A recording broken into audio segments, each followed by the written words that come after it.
and happy podcast day. Hello, Sir Somicron. Thank you. Excellent podcast day to you as well. Mm-hmm.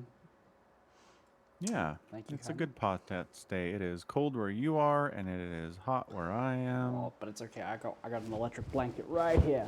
Oh, Oh, keeping me nice and warm. Oh, it's so good. ooh, that's fantastic. Yeah, I have to keep it out here, otherwise the cats dominate it, and I can't be having that. Like, it's just not fair. Excellent. I mean, way to hold your ground. Don't let the cats take over. They'd like to. They will if they can. Mm-hmm. They would if they could. Yes. Mm-hmm. All right. Well, good. So, you have some stuff to talk about today, StarCraft 2 related, and the Warhammer as well. Mm-hmm. So As should per the be, usual. Yeah. should be a full podcast day. Should be. Should be. Uh, GSL? Is that what GSL? Yes, yes, indeed. Okay, okay. So we had Group Stage 2, Group B. We I have our, Yeah, I was gonna say I think we're both uh-huh. shocked by who got out first. Like, it seems we did not pick this to happen, and as you know, we're typically flawless pickers. Absolutely, we're hardly ever wrong. Yes. So Creator gets out first over Dark and well everyone else, but Dark gets out second over Hero and DRG. DRG kind of makes sense. Yep, Yeah. that's the odds makers were like, yeah, Yeah. Dark over DRG without a doubt. Yeah. Creator and DRG was like, I don't know. Creator was probably favored there a little bit. I think Hero was favored over both of them though. Mm. I would have put Hero Yes, over I agree. Creator. Yeah. 100%. Yeah, I Yeah. mean, the favorites here were Dark and Hero, without a doubt. Mm-hmm. So Dark 2O's DRG again. It's a ZVZ. It's a bullcrap matchup. I don't care. Dark then 2O's Hero, and that one's like, okay, that's legit. 2-0ing Hero here. Hero's maybe the best Protoss player in the world right now. Fair. Mm-hmm. But Creator 2-1's Dark in the meantime, and it's like, oh, all right then. Yeah. Yeah, one of those games too. Man, I did watch these, except for the ZVZ garbage. I did watch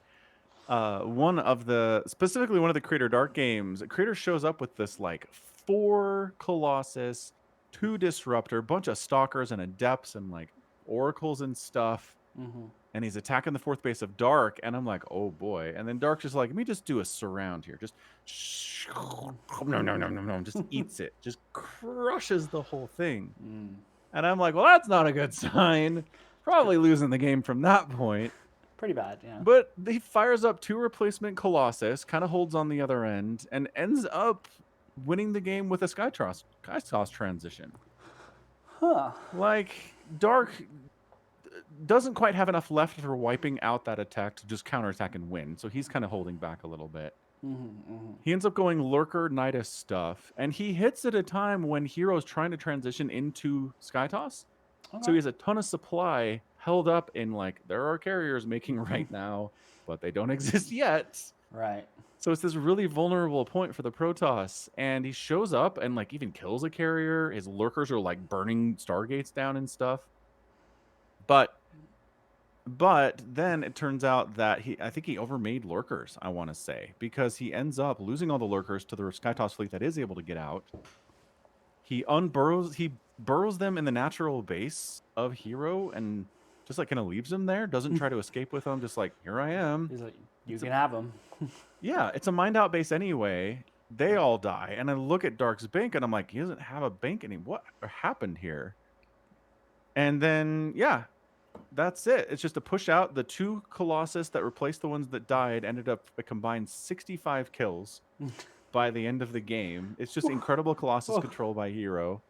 And then the carriers and the Void Rays, and there's a mothership that shows up, and it's just like Dark tried to kill Hero during a transition and then could not effectively transition into what he needed to deal with the Skytoss transition. I think he thought he was going to kill Hero. Right. Like, I think he was like, Hero's vulnerable. I'm going to stamp on his face and win there. And then Hero, like, managed to hold and get through that really dangerous position. And Dark was like, oh, okay. Wait a second. And then just died. Okay. It was really impressive. I'm keep calling him Hero, and this is Dark, or Creator we're talking about, right? Oh, okay. You do definitely I've do been calling him Hero the but whole anecdote, the whole recap of that game. It's definitely Creator. that's funny. That's amazing. Yeah. Creator. Creator, he's looking good, man. He's looking good. Okay, so we've got the playoffs, which is the semifinals and the finals, all played in one night, in 4 days from now at, what was that, like 10 p.m. or 2 a.m. for you or something? 2 a.m. Yeah, look at that. Mm-hmm. See, I always complain that 3 a.m. is just right, perfectly in that spot where I'm not going to watch it. Mm-hmm. But like 2, 2? You'll stay up to 2? maybe? You'll stay up to 2? Honestly, I mean, here's the thing: if it starts at 2, right, that means it'll go to like 4. Is that really where you want to be awake? yeah. Good. Well, hang on a second. Are they doing the finals? Yes, it's the finals as well. Okay, never mind. Yeah, if it was just the semis, I think I would have done it. But it's the semis and the finals. Mm-hmm. I'll watch the VODs the next day. Don't worry about it. Fair enough. Yeah. So, Cure and Dark. Yeah. I mean, Cure, man. Mm. Taking down Sue is one thing. Mm-hmm. What else did he do? Did he beat Rogue? Uh, Or did Rogue get out because of other reasons? He 2-1 Rogue in Group Yeah. C, Yeah. Group Stage 1. This is also a Dark that, lost to Creator. Maybe indicative that his performance is not quite up to snuff. That is fair. That is an excellent point. So that might be more interesting than people believe. Maybe. Like, I really do think most people are going to come into this and be like, all right, Dark 3-0, we'll move on. The finals would be more interesting for sure. Right. But Cure taking 2 maps off of Rogue, who again is just back. Probably not the peak of his powers right now. Right. Yeah. I would be inclined to give Cure the benefit of the doubt here. It's about time I did that, at least once in a pick. Yeah, Dark's got that new baby. It's true. Affecting his performance. Yeah. I think I'm still going to pick Dark, but I'm at the point now with Cure where I'm like, I'm not surprised. I'm not going to be like, holy bananas, Cure, what an upset, right? That's a different place to be. I think if this was a best of 7 as well, I would give it to Dark. I feel like over time, I reckon Dark would probably have it. That's an interesting argument. Okay. Because we talk about this a lot. Every Terran except for Mario really wants to win this game in the first 10 minutes, ideally. Because late game ZVT is a nightmare for every Terran player in the world, except for Mario, who's like, I'm all right here. I can do this. Right. Right? And that one time Clem did it against Cyril. Yes, right. And the fact that we can remember specific times that this has happened means that it's tough. Right, yeah. Yeah. So, so you're right. So you're going to have some early builds from Cure, right? Some stuff dedicated to killing Dark in the first 10 minutes, maybe even proxies. We might see some of those tossed out, right? Maybe. But yeah, as the series goes on, if it turns into a 7-game series and Cure needs to win 4 games, It's harder. It's rough. it's much harder. Yeah.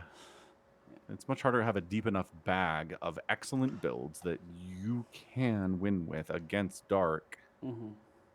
Luckily for him, it's only a best of 5, so he doesn't need a ton of Yes. builds. Exactly your point. So, excellent point. Yeah. And then we have Creator Maru over here, and in a matchup that is just TVP favored up the wazoo these days. And the fact that it's Maru. Maru did come out of his group second. True.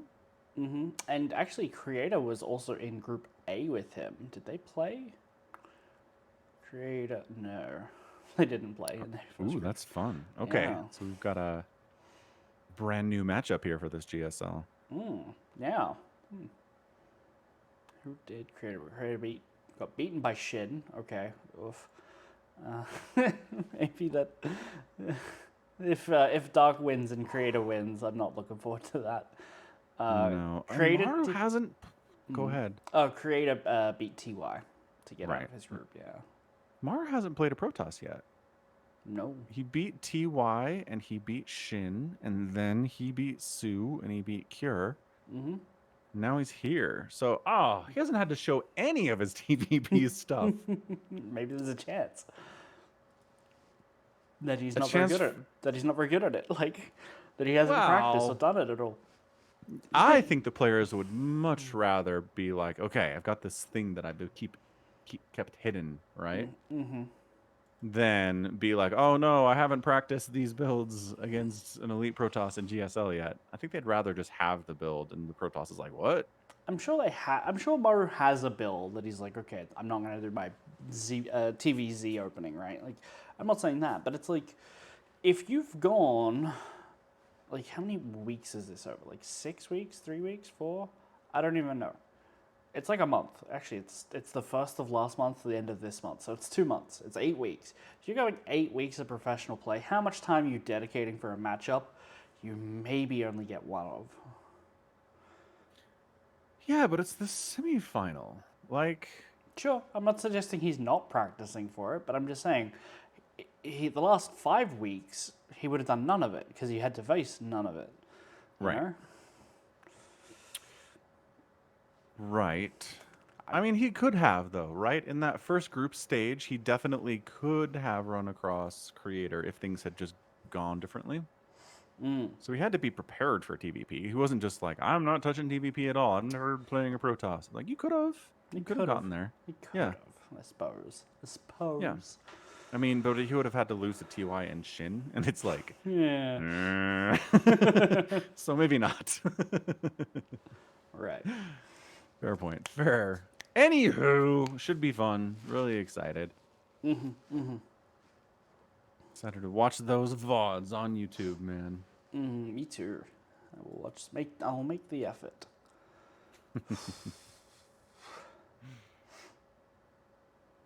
All right, is that it for StarCraft? What did I see that there was a Home Story Cup on this week that I heard like nothing about? I just like went to Twitch one day and there was like Home Story Cups going on, and I'm like, What? really? No, I haven't seen anything about that. Yeah, because I was like, I feel like I would have heard something about that, but no. I should have a look.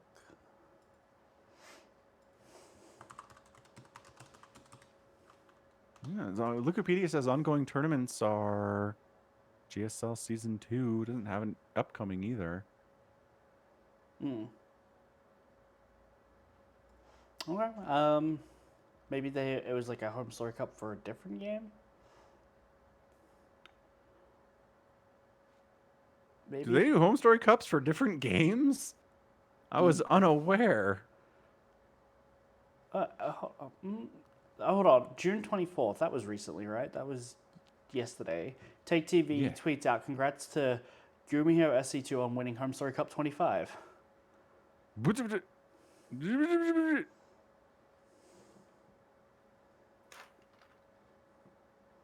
I'm just Home saying. Story Cup.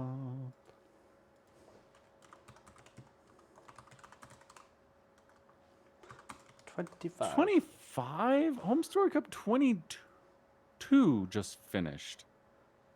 No, that's not true. No, Home Story I Cup lied. 25. I've got the XXV Falcon. It's in Roman You numerals. found it. Yeah. No, I don't. Okay, so 25. Yeah. Here it is. Gumiho over Showtime 4-3. June 21st through the 23rd. Yep. It was a Home Story Cup that nobody talked about, I feel like. Well, none of the big names were there except for Clem. Look at this. There's no Cyril. There's no Raynor. That's true. There is. It's classified as a major, actually. Gumiho was there, Showtime, Hero Marine. I consider them to be big names, but it is a lot of like Eon Skillis Blue, and Kellizer and Ryung. Yeah. Euthermal and Mixu and Petite Drogo.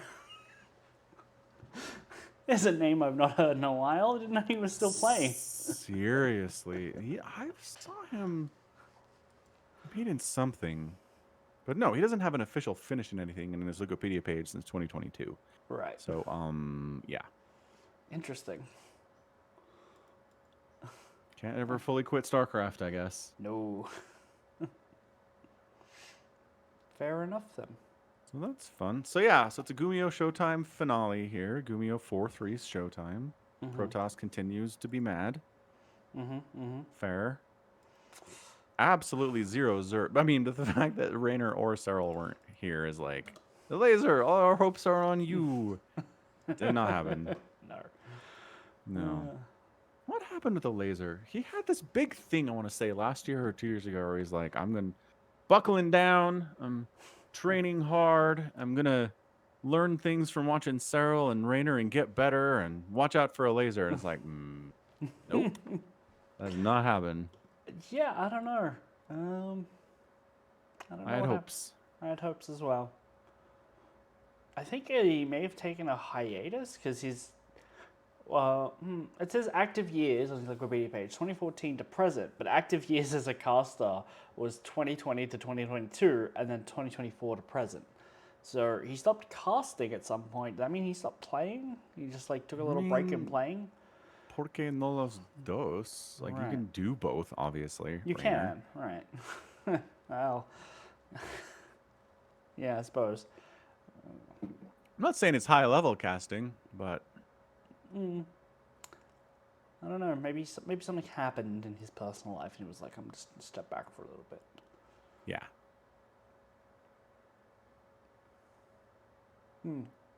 Anyway, I've dropped you the replay pack that's out and available for you. I saw that. Thank you very much. Yeah, you're welcome. Get that downloaded. Good to have a replay since friggin' Blizzard has broken like 2 of the last 3 patches that they've had in the last couple of years. It's bad. I have so many replays that will not load. Oh, that sucks. Yes, I appreciate your sincere condolences on that. I mean, those were sincere. Like, what do you want me to say? I'm sorry. I'll get out my hammer and dig through the engine and try and fix it myself. Yes, I'd really appreciate that, actually. I don't feel like that'll help. Maybe what you need to do is get a dedicated PC for archiving every patch before like the new one comes out, and be like, this is my little laptop that's just gonna hold a copy of StarCraft 2 unconnected to the internet, so I can boot it up and copy it over if I need it. You know. And then just rotate them through. Yeah. just in That's case. a solution. Just in case it breaks. You know. Yeah. Oh, at this rate, there's no just in case about it. They've done it so frequently. It's ridiculous. Anyway, grump. Enough of that. Man, I was looking at a Home Story Cup's race breakdown, and it's like group stage is 11 Protoss, 8 Terran, and 5 Zerg. Yep. And then by the playoffs, there's only 1 Zerg, and then by the semifinals, a laser's not even there. Like, yeah. And then Protoss drop off just as fast. Like, they get to the finals, but it was just Showtime. Everyone else just couldn't. Yeah, what is Protoss Terran's doing? in a great place right now, unless Zerg shows up. Elite Zerg shows up. Yeah, I would like to see if you're going to cast any of these games. I'm going to make the request: the Showtime versus Hero Marines game. See what he's doing to beat Terran. Oh, Yeah. okay. It's got to be something. Maybe they're all cannon rushes. Who knows? If they are, don't cast this. It's fine. That actually sounds amazing. I want to do that. The whole series is just cannon rushing. Your Marine's like, what? That'd be great. The best.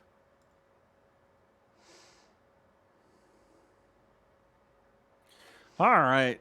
Warhammer time. Warhammer. Yay. Always the happiest of times. Yeah. Do we want to talk about Avenging Sun, too? No, I feel like we covered most of it last week, didn't we? Well, that's true. I thought there was more stuff to talk about, but there really wasn't. No, you had like 5 pages left to read. Yeah. Because there was a ton of, like, outro. Anyway. Yeah. Again, I just want to say, as I was reading Avenging Sun, I'm like, this is set up like a movie script or like a series of TV, a TV season. You just have different characters, and then like at the end, they even kind of come together to this. Like you're watching this group, and then this group, and then this person. It's like, whoa, we're all here together at this thing. It's perfect. So, yeah, Henry Cavill, who's working on the Warhammer stuff for the TV. Is it Prime? Where's the Warhammer stuff I going? think it's Amazon, yeah. Amazon Yeah. sort of will have a thing. Which, honestly, now that I've seen Fallout, I am more than hopeful for, you know? Right. It can be done. It can be done. Can be done. It is Amazon. Yeah. So when's it supposed to show up? Oh, absolutely no dates have been announced for anything. Like, it's... Okay. From You what I, know. from what I understand, when Henry Cavill like mentioned that he was doing it, it was like, yeah, I'm like talking around. Like there wasn't a script, nothing had been written or anything like that. It was like he was pitching the idea to people. It's like, would you kind of like the idea of maybe having a thing? And as vague as that sounds, he tells you it's like 2-3 years out, right? Like at minimum. Yeah. And plus, I mean, it's a crazy involved world, man. You have so much. Like, although, I don't know. I guess you could do a story of normal humans and like Space Marines are rare. Yeah. But if your story is about the Imperium and specifically like the military arm of it, that's a lot of work. Yeah, I'm thinking. there's a lot to do there if you wanted to be like, and let's do a representative look of the Imperial's military forces. There's way too much to do. A lot of it would end up just being like, hey, look, there's some sisters of battle just over there, you know, and like they'd be in the background waving, you know. Yeah. You could, I think, do an entire TV show, uh, like a detective TV show, like a cop drama in Warhammer, and never see a Right. Space Marine. Never be like, who are the High Lords, and we need to talk about why they hold the positions they do, right? What's an Astronomicon? None of that. Just go to Varan Gantua. You've got some Yep. crime lords. You've got cops who are crooked, but they have to be crooked to like get the job done. Really good set of books that you can pull from there. All just crime novels. Do that. That'd be fantastic as well. Right. That's the thing. Yes, Warhammer has so many different avenues you can approach it through that don't require you to even look at the big picture at all. Yeah. Anyway, please be good, Henry Cavill. And well, actually, did you Right. hear Henry Cavill just had a kid, or is having a kid? He's got no time No. for TV shows. He's posting on Instagram on Father's Day. Look, here's the cot. I'm gonna stock it with scalpels and glue so the kid can build Warhammer. I'm like, that's a good dad. Yeah. I didn't know he was married. Is he not married? I don't believe he's married. No. Okay. Why were you hopeful? Yeah. Everyone's hopeful when it comes to Henry Cavill. Oh, absolutely. Yeah. Wikipedia page. Personal life. He's in a relationship with Natalie Viscus. What the heck is this name? Viscuso. Okay. Sure. Yep. That's a human being. Who is she? Does it? Like, I'm just wondering if she has her own You think it's anything going on, or if she's just like a regular person, which like, well, they're all regular people. nope. She is the vice president of Vertigo Entertainment. What the heck is that? I don't know. Vertigo Entertainment, American film and television company produced, based in Los Angeles, founded in 2001 by Roy Lee and Doug Davison. They have produced The Ring, The Grudge, The Ring 2, Dark Water, 8 Below, The Lake House, Departed, The Grudge 2, The Invasion, The Eye, Shudder, The Strangers, Grudge 3, Assassination This of a High list School keeps President. going. We need to stop doing this. There's a lot of stuff here. Yeah. They did a Lego movie. Oh. It's weird because it's like horror movies, and then it's like the Lego Lego. movie. Yeah. They're working on a BioShock project. Oh, they're also working on a Apparently. Horizon project as well. Horizon Zero Dawn, I should say. Yeah. They did the Lego Batman movie. That is such a fun show. Holy smokes. And they did The Exorcist. And The Bates Motel. Not The Exorcist. Yes, The Exorcist. That's what it's called. No. But no. The remake. Not the original. Because the original's from like 1972. 73. These guys did not exist back then. But the movie's just called The Exorcist. What I said was correct. So it's a remake. All right. Sure. Okay, cool. So this is a legitimate movie studio then. Yeah. All right, good for her. So yeah, she's successful. Mm-hmm. But like vice president of successful movie companies, not exactly like a well-known position. No. Like, could you name the vice president of any other movie production company? No, not even close. I can't name the vice president of any company in the world. You can't name the vice president of the company you work for? Man, we've had so much turnover recently. Give me a second while I Google my company.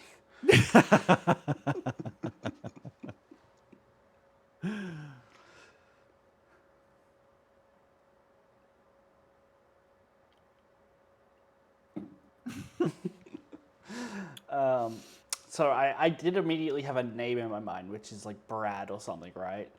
And I'm like, oh, his name's Brad something. He was like, he made the news because he like walked out of an interview and people accused the company of price gouging. And I was like, but in my head, I'm like, he kind of looks like Stanley Tucci. So I think my CEO is Stanley Tucci. That'd be fun. I think I'm going to prefer that. That's my headcanon.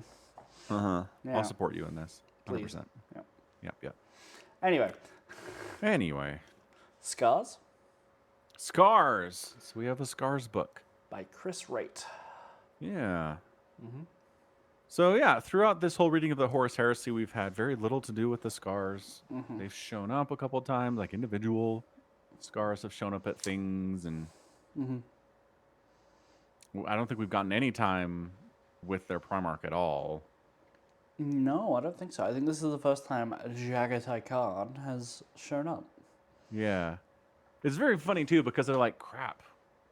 We had everyone at the Council of Nicaea, but we didn't say anything that he was there. He sent his second in command. That's what happened. That's why he wasn't there. Yeah. I thought that was funny. I mean, it's kind of a big deal that he's not there because he is one of the Primarchs who was like behind the idea of the Librarian Project, putting a steady hand on Magnus's tiller, basically. Yeah, Magnus was like, magic all the time, forever, no limits. Right. Yeah. Which, probably a bad idea. And Karn is very much like, this is dangerous. We use it, but there are limits. If you go too far using the warp, terrible things happen. So I just want to make a prediction, which is you love this book, is my prediction. And because, like, the reason why is because it was a Legion that already knew the warp.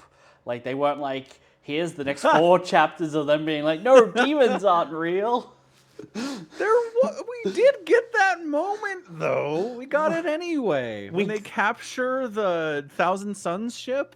No, they capture a word bearer ship, don't they? Word bearer ship, sorry. Yeah. Right. But the White Scar there is like, oh no, I already knew that these things were real. It's all the salamanders and stuff who were like, demons aren't real.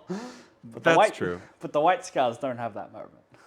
Right. No, absolutely. So yes, I appreciated there were some people involved in that experience who were like, yeah, this is whatever. We know how this works. It's dangerous, right? Right. But yeah, then the freaking salamanders, like, what is this? Oh no. You guys, honestly, demons are real. We know. Yeah. Anywho, yeah, it was fun, man. It was a fun book for sure. I do appreciate, we talked about this a little bit while we were streaming last week, but I just appreciate the fact that we come at it from a perspective of a Legion that doesn't know what happened. Like, so many of the Legions during the Horus Heresy immediately know what happened. They know Horus turned. They know that the Emperor sent the Space Wolves to punish Magnus for breaking the Council of Nicaea. Like, that's all very straightforward, right? But they don't know any of this stuff. They didn't hear about that. They didn't hear about Magnus breaking the Council of Nicaea. They didn't hear about Horus turning traitor at all, and they just start getting information filtering in through different sources with their own agendas, and they kind of have to like piece it together and figure out what happened. Yeah, And I thought that was nice. That was a good perspective. it was a good perspective because they couple that with the fact that there's really three perspectives in the book. There's Jagatai's own perspective, and then there's Shiban Karl's, and who is the other one? Hibu-Khan, I think. And Hibu-Khan's the guy who's like, I wanted to be a Lunar Wolf. Fuck this Legion. I wanted to be a Lunar Wolf. My loyalty is to that guy instead.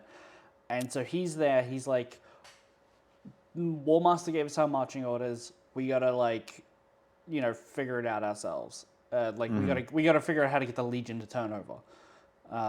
And then, is it really more like four perspectives? Because the Psyker on his own ship coming to try and find the Khan, also like trying to figure it out himself, right? Because he's like, I don't know what's going on. I've just been boarded by salamanders, you know. Right. Yeah, there's a lot of confused people in this book. And so there's a lot of like misinformation spreading and actual information spreading. They don't know who to believe and they don't know who to trust, but if they can all just get together, they can like sit down and work it out. And that's eventually kind of what happens. Kind of what happens. Karn's like, screw Dorn and screw Horus. I'm going to Prospero to figure out what happened to Magnus. He's my buddy. And then he sits down and has a chat with Magnus and Mortarion, and they all work it out together. That's what I read happening. Kind of has a chat with Magnus. So yeah, that's a thing that isn't mentioned in the Prospero Burns books and stuff like that, which is Magnus, he's had his soul shattered into pieces, and is like, part of him is just like hanging out on Prospero. Underground on Prospero. Just chilling with all the dead. Yeah, just hanging out. That's weird. Which, good thing he's there, because otherwise Karn going to Prospero is a total waste of time. Suppose, yes. Yeah. That's such an interesting conversation too, because it's like this Magnus that is like regretful. Like, it's this Magnus that's like a shadow of the Magnus that we knew, who's like, I screwed up big time. Like, I shackled my sons to these demons, and that was a bad move long term. And like, he has way more regrets about it than, I don't know, than we ever saw from Magnus pre this happening. Right. So in like when Prospero's under attack, Magnus initially is like not telling his sons what's happening. He's not letting them go defend. He's not giving them orders. He's not taking the battlefield himself because he believes that Ross is his punishment and he deserves it. And like, this is, if we fight back, it'll justify everything they believe about us. And so he kind of is like regretting it there as well. But this is him being solemn about it. When you say regretting it, I think he regrets barging in on the Emperor and screwing up what he was trying to do. I don't think he regrets diving as deep as he did into the warp. I don't think he regrets making ally ships with demons and stuff. I don't think he regrets any of that. I feel like he did. Okay. I feel like he did. I think when he realizes what he's done on Terra and like the hubris of that, like that he's shown in being like, no, I know better than the Emperor. I've got control of all this magic. He regrets the action and he regrets the magic, right? Like he can't he can't untie those two things, I think. Yeah, probably not. Yeah. Anywho's, so it's a conversation with Magnus, and he learns that, the Emperor spent the Space Wolves to punish Magnus for breaking the Council of Nicaea. So that gets cleared up. Because he first hears about it as the Space Wolves just went rogue and just beat the shit out of Prospero. And he's like, what? Yeah. That made me laugh. He's like, we never trusted the Space Wolves. I hate those guys. Right. It is interesting seeing him like walk around the ruins of Prospero and being like, oh, it's a dead custodian. That's interesting. Yeah, he's like, that's weird. It's like, oh, the Emperor's bodyguards were here. I guess maybe they must have sanctioned it, you know? Right. That's got to be going through his head. It's like, this isn't just the rust going off his chain, you know? Yeah. That's where it starts to dawn on him what actually happened, and he's like, "Oh, this is more complicated than I thought." Dang it. Yeah, and so poor Karn, man. He's like, "No one do anything until I get back." He's like, "We are not committing to anything here." And as soon as he's gone, his own legions are like, so we're in secret communication with Horus, and we're totally gonna join up with him, and the warp is awesome, and let's do this thing." Well, Not the whole thing. It's split, obviously, but a significant portion of his dudes are like, "Let's go." yeah, they start like maneuvering themselves within the fleet to get on the capital ships and have control of them. Yeah. I think, and so it's interesting that like the Scars are very quick to just be like the ones who work it out, like Shibun Khan. He works it out very quickly, and they're just like, okay. Well, because what? Oh, he finds a lodge medal on a planet with a dead space marine who is killed by a Legion blade, That's not it, and though. then he gets inducted into the lodge. That was the best. The lodge is like, we're doing great. We're getting new members all the time. Let's get this guy. And then he's like, "What the fuck?" And I immediately starts working against I love that they were like, oh, you're just here to observe. You're not sure if you're going to join. That's fine. There's nothing to hide here. Anyway, we're really loyal to Horus and not Jagatai Khan here at the lodge. That's like item point number 1 on the docket. It's so funny. Because they don't sell it at all. Like, no part of it is like, well, they're making some good points. He's immediately just like, "Nope, these guys are bad news. I'm willing to kill them to stop them." Yeah. Yeah. Yep. But it becomes really interesting because obviously fighting breaks out across the fleet. Jagatai's doing some stuff on Prospero, but when he comes back, he like joins the fight, immediately is like, no, bad space marines, and stops them. But like he doesn't kill them all. Like the end of the book is very much just like, what do we do with these space marines that, you know, believed in Horus more than me, you know? And then he tells a story Yeah. about what do you do with disloyal warriors. And what you do is you send them alone to fight the enemy, and they can regain their honor by fighting the enemy and dying and weakening the enemy. I feel like there's So a I'm pretty pretty big sure that was a very risk- pointed story. I feel like there's a very big risk there. It's like, hey, all you guys were disloyal to me. I'm gonna send you alone to the guy you're actually loyal to. Please go fight him. Don't just immediately turn traitor and like join up with him and tell him everything we're doing. Like, Well, it depends on how much their honor means to them, right? yeah. If it doesn't mean anything to them, then yeah, that doesn't work. Definitely. Yeah. But if they really are trying to get their honor back with their clan, with their legion, with their Primarch, then Yeah. that's an option, you know? Yeah. Anywho, yeah, it's great. I mean, they are outright warring.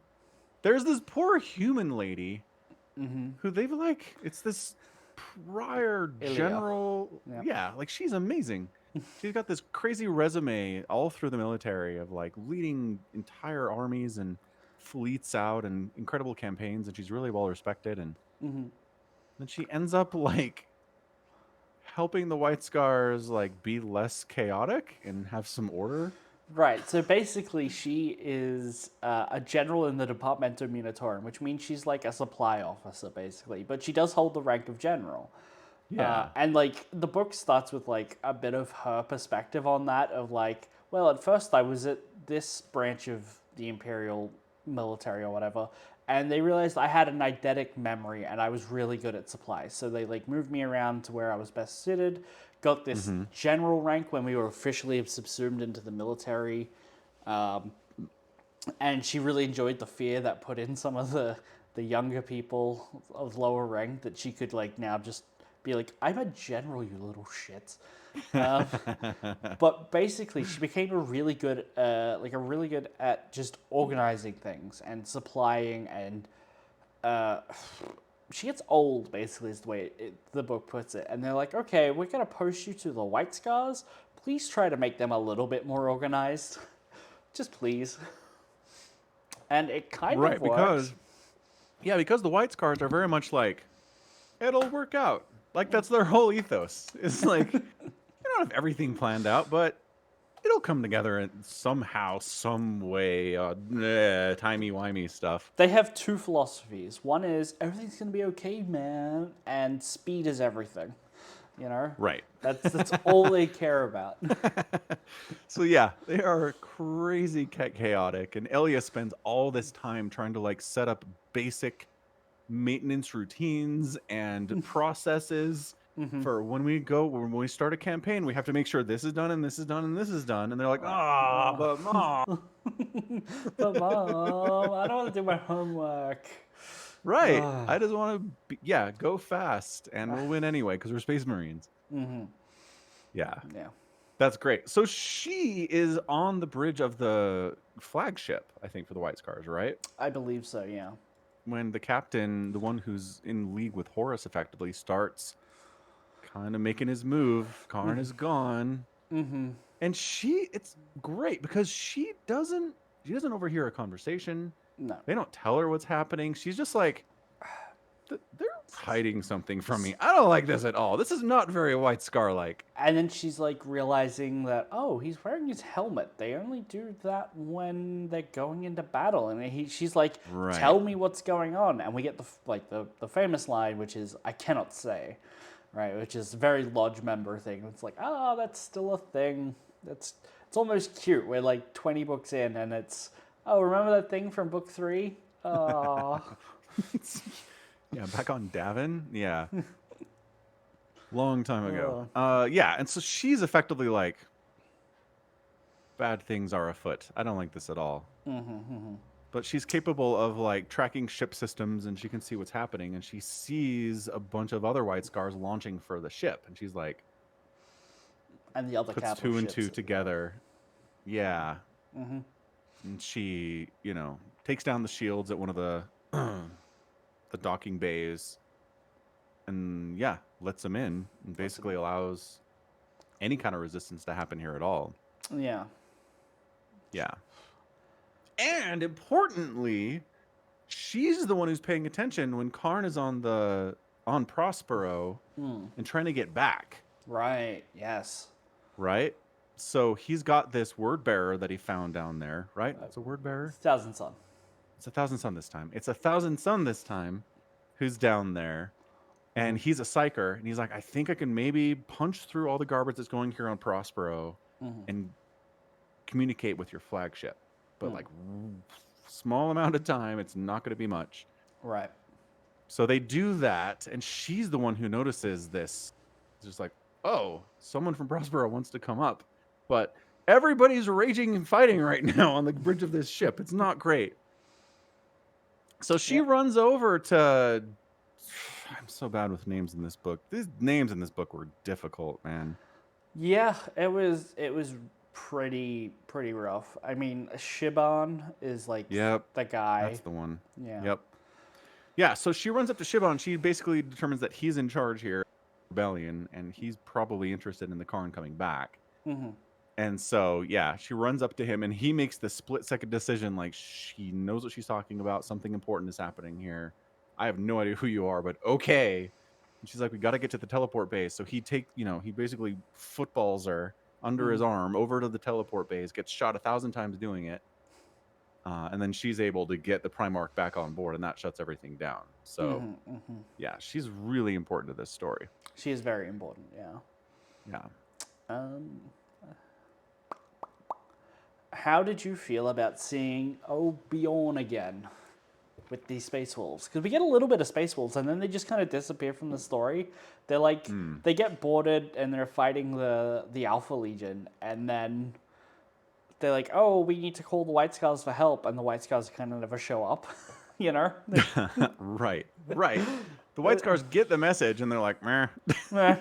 meh. But yeah, I feel, I was like, oh, it's Bear. Bear's back. Yay. I remember Bear. and he's Yeah. taking on a dreadnought with one hand. Yeah, it's bad. Like jumping on top of it and stabbing it in the face. It's like, all right, that's Space Wolf stuff right there for sure. Yeah.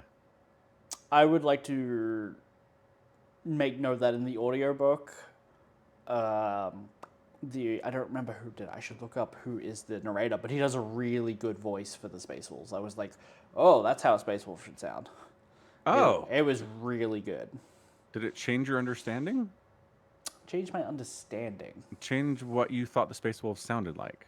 No, not particularly, because I've read a bunch of other books with voice actors, and it's in pretty much the line. same. It's in line, but it's just way better. If that makes sense. Got it. That's cool. Yeah. Very, very cool. Who narrated this book? I feel like that should be pretty prominent information. Shogo Miyakita. There you go. That's who. Okay. Never heard of them before, but please do more Space Wolves books, please. Yes. Please do. Oh yeah, we talked about this too a little bit, but I just like that the Alpha Legion's running around kind of doing their own thing right now. In the early days of the Horus Heresy. Like, both sides, both the Heresy and the Loyal Legions are like, I don't know what the hell Alpha Legion is up to. Right. Like, ostensibly, yes, they fought with Horus on Istvan. Great. But, like, are they loyal to Horus? I don't know. No, nobody can tell. Like, we are 2 weeks into this thing, and the traders have already lost their shit with the Alpha Legion. Totally. I love every time anybody talks about Alpha Legion in this book, because every single time they're like, Alpha Legion, they all roll their eyes immediately. It's great. And they show up, they run into a White Scar fleet and just like line up their ships and look at each other. And they're like, what are you guys doing? Not even line up. They literally mirror their fleet deployment to a T. It's just like... It's the Space Marine version of stop copying me, stop copying me, stop copying me. Like, yeah. And then, the White Scars solve that in a typical rush of speed that the Alpha Legion can't match, which I thought was neat. Yeah, just bust right through their lines, and the Alpha Legion's like, what was that? Like, so White Scar is doing White Scar stuff. Speaking of the Alpha Legion, though, did you recognize that when we were on that planet, they found the dead White Scars with the Right. wounds? Did you recognize that body? Oh, no, I didn't. So in one of the anthologies that we read, the Alpha Legion book about going to the space station and hurling it into a sun, they have to pull out some, they have like it's a heist movie, right? So they have to like do the meetup scenes, and one of them is an Alpha Legion killing a White Scars group on a volcanic planet fighting greenskins. And Yes, that's right. That's that guy. So he's like, this planet sucks ass. I hate it. It's so much harder than it should be. And the secret is the Alpha Legion's fighting you too, but you don't know. Right. Oh, that's fantastic. Okay. I did not make that connection. And the Alpha Legion was also like, oh, we can just dump the bodies here because the volcano will like subsume these bodies, and will like our secret murders here will never be discovered. And then they get discovered anyway. And then it turns out the dead guys were lodge members who were probably on Horus's side. So was it really in the best interest of the Alpha Legion to kill them? I don't know. Nobody can tell. The Alpha Legion doesn't know. They didn't know. No. I am honestly, one of the things I'm more curious about here as we're getting through the Horus Heresy is what Alpha Legion ends up doing at the end of this thing. Because I imagine they have some part to play, and I'm just curious what on earth they're going to come up with. Right. I mean, do you want to know what the Alpha Legion's doing in the 40K? Because that's like a thing that everyone knows going into the Horus Heresy with most of like 40K players and readers. Because it's all been like, we know what the things are doing in 40K, and here's how we like backfill a little bit in 30K, but you don't have that perspective. So if you want to know what I can just tell you what the Alpha Legion are doing in 40K. Are Alfarius and Omicron alive in 40K? Maybe. You don't want to tell me that. Okay. Well, I mean, who can fucking tell? They all call themselves. Okay. In the sense, I am Alfarius.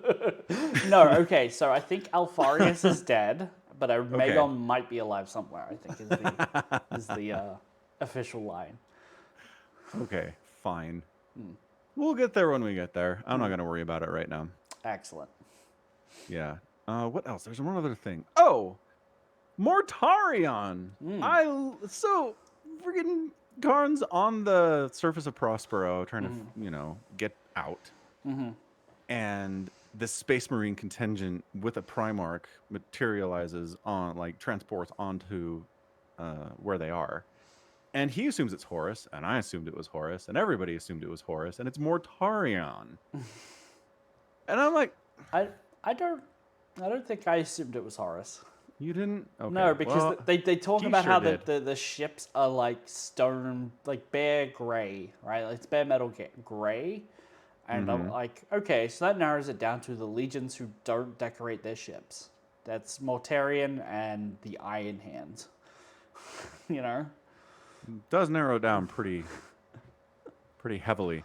Anyway, point is, Mortarion shows up. And Right. he's supposed to recruit Karn to the Heresy. But it's Mortarion. He's not good at this. No. He's not good at recruiting people to do anything. And then when it immediately goes bad and he fails to make the fighting, I'm like, yeah, what did you think was going to happen? I don't know. For how smart Horus is, sending Mortarion to do this job was a really stupid move. So Jagatai actually says that, oh, you're not supposed to be here, are you? Right? This is a thing that Mortarion has done on his own accord. He's like, maybe, already does say that. yeah. So Horus didn't send him, but Mortarion's like, okay, I can use my VIP outsider club status with Jagatai, the only thing I ever shared with him, that nobody knows either of us because we're both on the outsiders, to maybe be like, look, you see how the warp is completely fucked everything, right? Look at what happened here. You should stand with us. And he's just trying to I don't know, do something, I guess. It's not a great idea, but I get where Mortarion's trying to do by being like... Well, specifically what he's trying... He was trying to get rid of the magic warp stuff within the legions entirely. Librarians, yeah. Yes, he was trying to shut down the librarian program. He was one of the biggest voices in opposition to it. So the point is made that poor Mortarion, he got the Council of Nicaea to happen, and then almost immediately the heresy happens, back on the stuff. Mortarion's like, what? I worked so hard for this. Right, but it's pretty oh, we just need Mortarion to be here so we can have this conversation. But it is interesting seeing him being basically told that. It's like, look, I'm Jagatai. I just wanted control and restraint for the librarians. You told them no, and look what happened almost immediately. Right. Right. And it's and I do love that the White Scars are like, the Emperor can say no, we're going to keep doing it. We're not going to make a big deal about it, but we're going to keep doing it. Yeah, the wolves are doing the same thing as well. Yeah. Oh, man. Yeah, poor Mortarion. I just felt bad for him at that moment. Because I'm like, oh no. And then their fight's pretty fun. It's just, I like how it makes a really big point about saying, Mortarion is all about stamina. You can take hits and keep ticking. It's really hard to just take him down. He's not fast. He's not the most skilled. But you have to hit him a lot before he actually dies, right? Right. And then the Karn over here is just speed and skill and maybe the best swordsman of the Primarchs. He's in the conversation, right? But, he can't take Mortarion down because he's impossible to take down, and Mortarion can't kill him because he's too slow.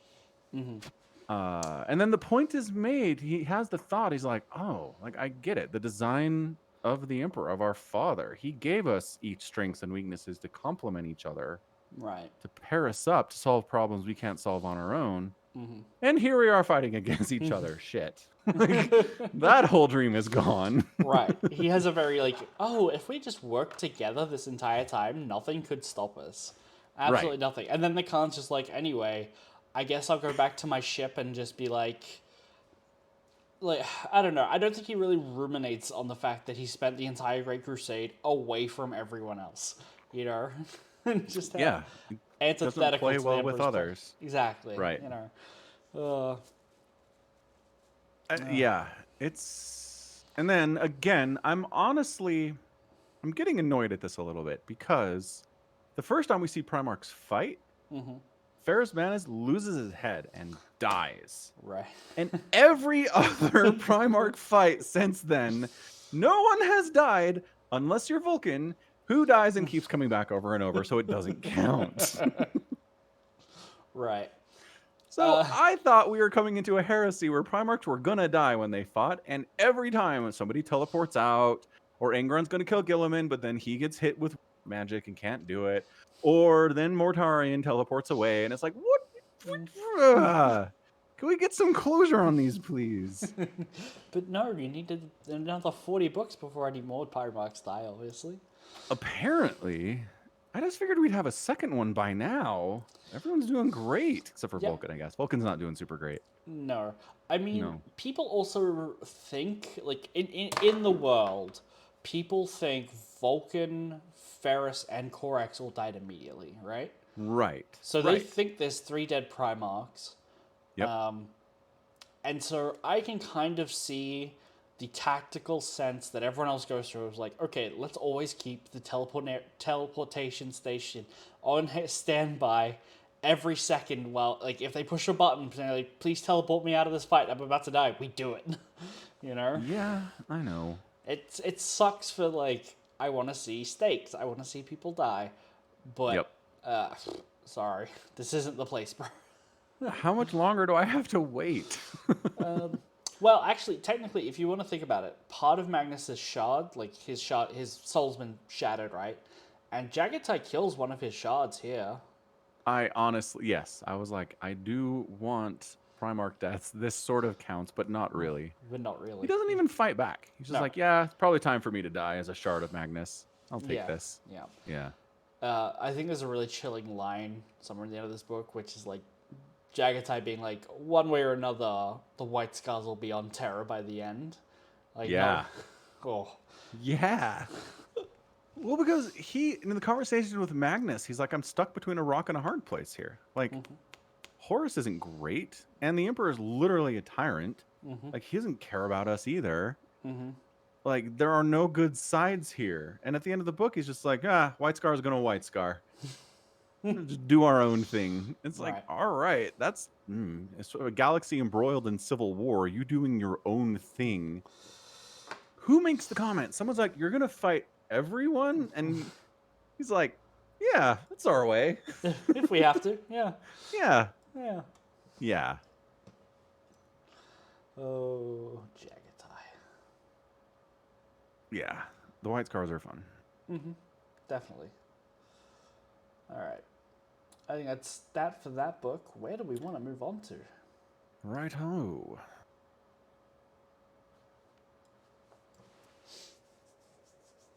So many options. So many options. I would love to see an interactive version of this where you could tick off the ones you've done, you know? That would be nice. I feel like that's useful here.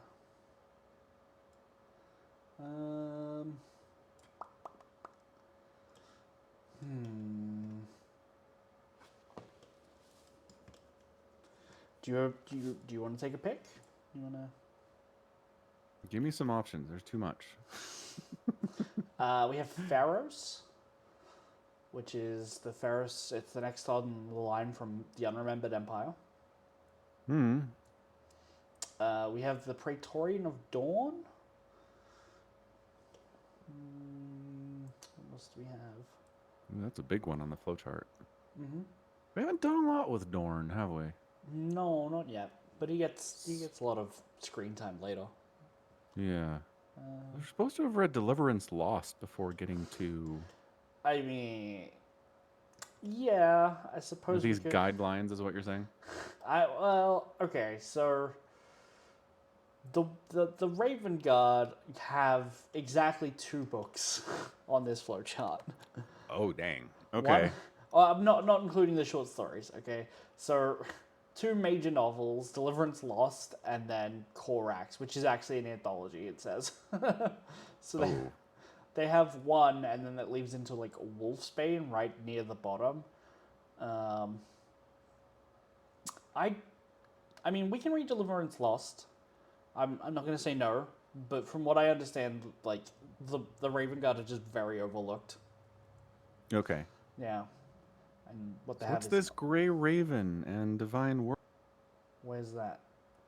If you go down from Deliverance Lost, Yeah, it hits Corax, and then there are 2 offshoots too. those are short stories Ah, because they're okay. So missing there's the an anthology and then 2 short stories on top of it. yes. So they're missing if they're missing the left hand corner, they're short stories.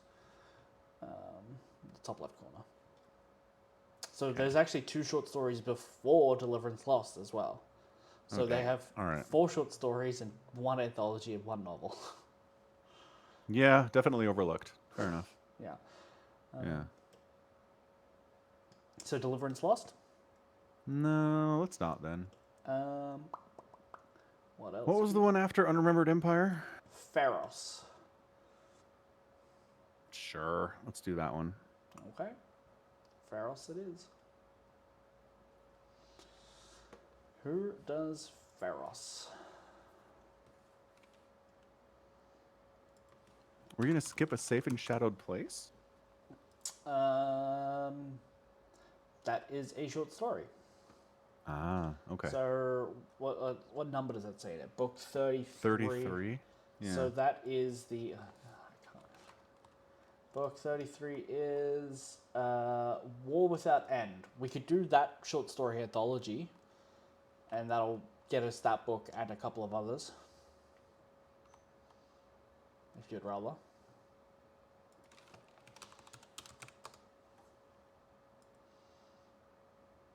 We just do a little collection of short stories.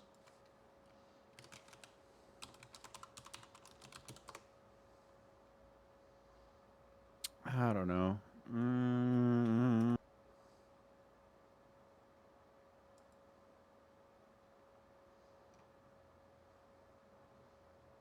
How long is it? Can we get through like short story and do Pharos? I do not know. Hmm. Let me have a look.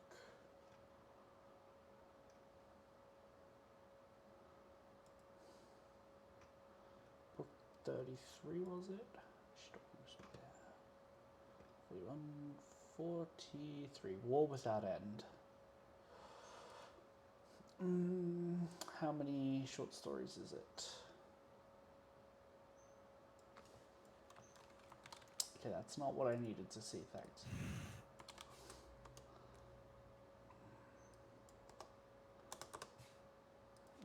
Anthology. Oh wow. War Without End as an anthology has 1, 2, 3, 4, 5, 6, 7, 8, 9, 10, 11, 12, 13, 14, 15, 16, 17, 18, 19, 20 short stories in it. Holy smokes. Okay. Yeah. That's a lot. So, All right, let's just do Pharos then. okay. All right. Pharos it is. Sounds great. That Gilliman on the cover? Is he in yellow armor? Sure is. Gilliman does not wear yellow. Would you like to take another guess? I don't think it's Sanguinius. Sanguinius wears red because he's the blood guy. Sure does. Which legion wears yellow? Yeah, which legion wears yellow?